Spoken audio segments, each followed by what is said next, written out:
রায়গঞ্জে উন্নয়নের অগ্রগতি খতিয়ে দেখতে মাঠে সাংসদ, সঙ্গে দুই মন্ত্রী ও বিধায়করা। উত্তর দিনাজপুর জেলার রায়গঞ্জে চলমান একাধিক উন্নয়নমূলক প্রকল্পের কাজ সরেজমিনে পরিদর্শন করলেন রায়গঞ্জের সাংসদ কার্তিক চন্দ্র পাল। শনিবার তিনি নির্মীয়মান রায়গঞ্জ পৌরসভার নতুন বাসস্ট্যান্ড, রবীন্দ্র ভবন এবং প্রেস ক্লাব ভবন পরিদর্শন করেন। তার সঙ্গে উপস্থিত ছিলেন রাজ্যের মন্ত্রী কৌশিক চৌধুরী, মন্ত্রী বিরাজ বিশ্বাস, হেমতাবাদের বিধায়ক হরিপদ বর্মন, কালিয়াগঞ্জের বিধায়ক উৎপল মহারাজ এবং প্রশাসনের একাধিক আধিকারিক। প্রথমে শিলিগুড়ি মোড় সংলগ্ন নতুন বাসস্ট্যান্ডের নির্মাণ কাজের অগ্রগতি, কাজের গুণগত মান এবং বাকি কাজ দ্রুত শেষ করার বিষয়ে বিস্তারিত পর্যালোচনা করা হয়। আধুনিক সুযোগ সুবিধা সমৃদ্ধ এই বাসস্ট্যান্ড নির্মাণ শেষ হলে রায়গঞ্জের যোগাযোগ ব্যবস্থায় নতুন মাত্রা যোগ হবে বলে আশা প্রকাশ করা হয়। এরপর প্রতিনিধি দলটি রবীন্দ্র ভবন পরিদর্শন করে সংস্কার কাজের অগ্রগতি খতিয়ে দেখেন। দীর্ঘদিন ধরে অচল হয়ে থাকা এই সাংস্কৃতিক কেন্দ্রকে দ্রুত সাধারণ মানুষের জন্য চালু করার বিষয়ে প্রশাসনের সঙ্গে আলোচনা হয়। পাশাপাশি প্রেস ক্লাব ভবনের পরিকাঠামো উন্নয়ন এবং সাংবাদিকদের জন্য প্রয়োজনীয় সুযোগ সুবিধা বৃদ্ধির বিষয়েও আলোচনা করেন জনপ্রতিনিধিরা। পরিদর্শন শেষে সাংসদ কার্তিক চন্দ্র পাল জানান, রায়গঞ্জের গুরুত্বপূর্ণ উন্নয়নমূলক প্রকল্পগুলির কাজ নির্ধারিত সময়ের মধ্যে সম্পূর্ণ করে সাধারণ মানুষের হাতে তুলে দেওয়াই তাদের লক্ষ্য। প্রশাসনকেও দ্রুত ও গুণগত মান বজায় রেখে কাজ শেষ করার নির্দেশ দেওয়া হয়েছে।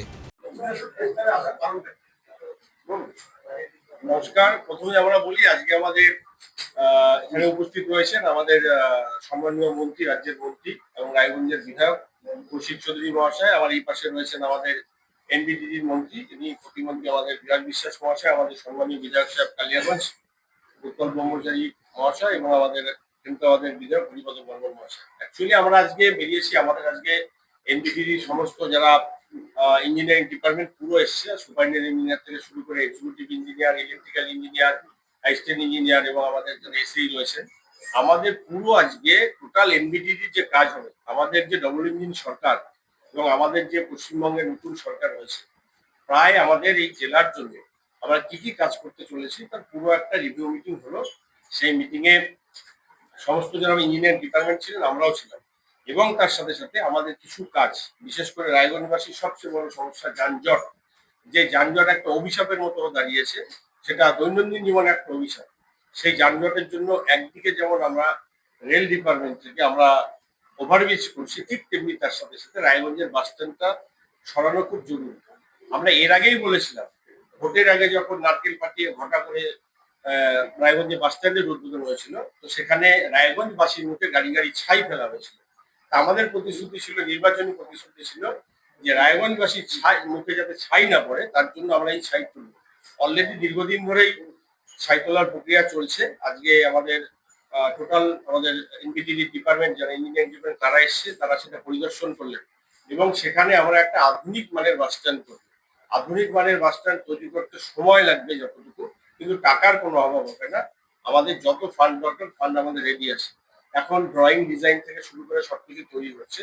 তার সাথে সাথে মানুষ যাতে দ্রুত যানজট সমস্যা থেকে মুক্তি পায়, তার জন্য আমাদের যেটা লক্ষ্য, সেটা হচ্ছে সেই বাস স্ট্যান্ডটা আপাতত আধুনিক মানের না হলেও আমরা মোটামুটি বাস স্ট্যান্ডে শিফটিং করার জন্য যে কাজগুলো দরকার, আমাদের বিভাগীয় যারা এখানকার অ্যাসিস্ট্যান্ট ইঞ্জিনিয়ার রয়েছেন, এসএই ইঞ্জিনিয়ার রয়েছেন, তারা দেখেছেন।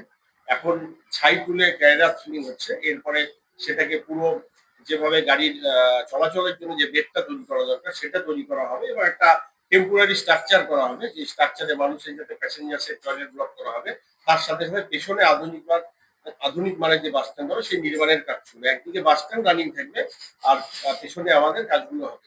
ঠিক তার সাথে সাথে আমাদের এখানে রায়গঞ্জবাসীর একটা ডিমান্ড ছিল, এখানে একটা রবীন্দ্র ভবন, সেটা প্রায় ড্যামেজ অবস্থায় পড়ে রয়েছে।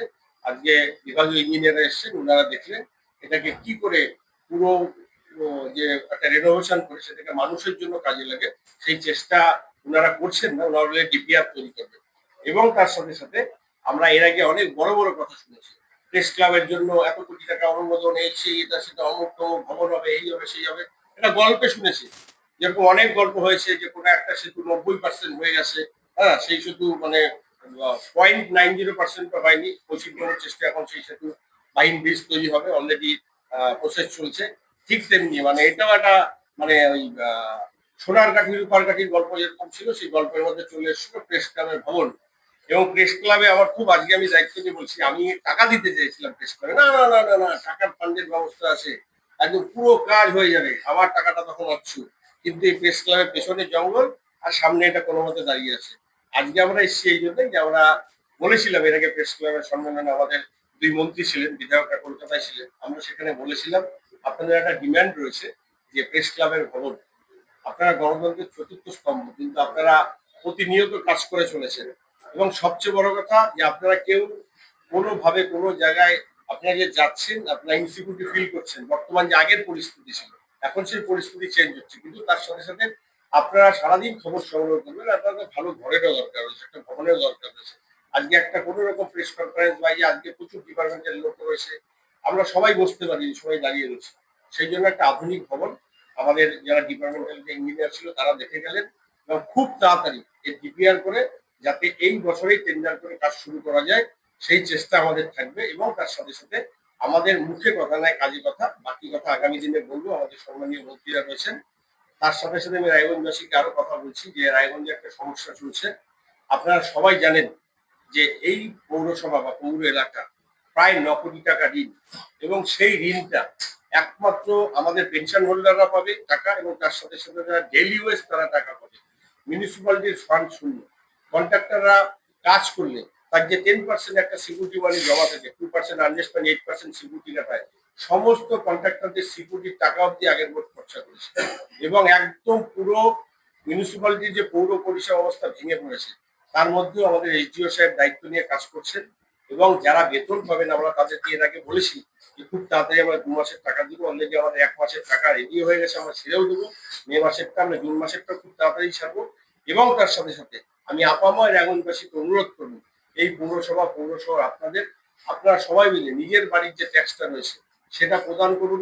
যারা কমার্শিয়াল বিল্ডিং করছেন বা অনেকে অনেক দোকান কিনেছেন তারা আপনারা মিউটেশনটা করুন, পৌরসভাটাকে বাঁচান। সবার দায়িত্ব আমাদের। তার সাথে সাথে আমাদের বৃহত্তর নাগরিক পরিষেবা যেটা যেটা প্রায় ভেঙে পড়েছে, আমরা প্রতিদিনই বিভিন্ন জায়গায় দেখছি যে আমাদের চারিদিকে আবর্জনা স্তূপ রয়েছে, কিছু তোলা হচ্ছে, সবভাবে তোলা যাচ্ছে না। তার জন্য আমাদের ইনফ্রাস্ট্রাকচারের অভাব রয়েছে। আমরা অলরেডি সুদার কাছে চেয়েছি, আমরা কিছু ডাক্তার এবং গাড়ি চেয়েছি, আমরা স্পেশাল ড্রাইভ দিয়ে যাতে সেটাকে পরিষ্কার করা যায়। আর ড্রেনেজ সিস্টেম আমরা শুধু শুনে গেছি মাস্টার প্ল্যান খড়গপুর আইআইটি এই হবে সেই হবে, কোনো কিছুই নেই। অলরেডি নগরায়ণ দপ্তর আমাদের সম্মানীয় বিধায়ক মন্ত্রী কথা বলেছেন, একটা প্রায় 200 কোটি টাকার ডিপিআর এর তৈরির প্রপোজাল চলছে।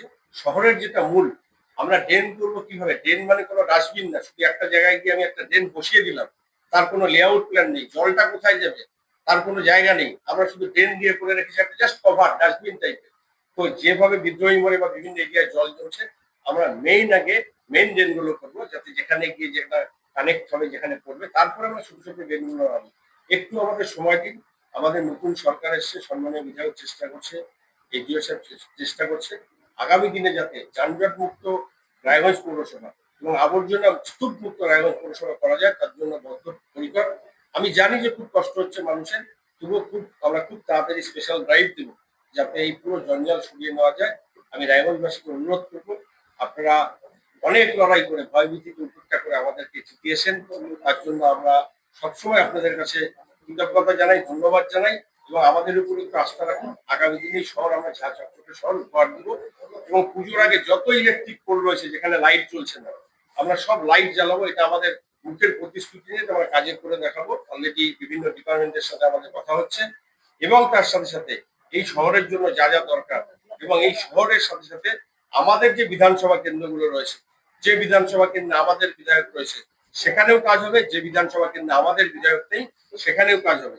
এটাই ডবল ইঞ্জিন সরকার, এটাই সবকা সাথ সবকা বিকাশ। আমাদের সম্মানীয় মুখ্যমন্ত্রী বলেছেন যে সবার জন্য কাজ করতে হবে। এবং আপনারা দেখেছেন বিভিন্ন প্রশাসনিক বৈঠকে, যেখানে আমি 2 বছর সাংসদ ছিলাম, কোনো প্রশাসনিক বৈঠকে ডাক পাইনি। এখন দেখবেন আমাদের মুখ্যমন্ত্রী প্রশাসনিক বৈঠকে সমস্ত রাজনৈতিক দলকে আমরা ডাকছি, এবং আমরা কোনো জায়গায় ভেদাভেদ রাখছি না।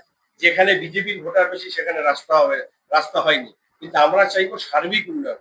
আমাদের ভারতবর্ষের যশস্বী প্রধানমন্ত্রীর একটাই লক্ষ্য, সবকা সাথ সবকা বিকাশ। সেই লক্ষ্যে ডবল ইঞ্জিন সরকার কাজ করে যাবে। আমাদের 4 বিধায়ক এই জেলার উন্নয়নের জন্য কাজ করবে। রায়গঞ্জ থেকে রামকৃষ্ণ দাসের রিপোর্ট, কুলিক নিউজ।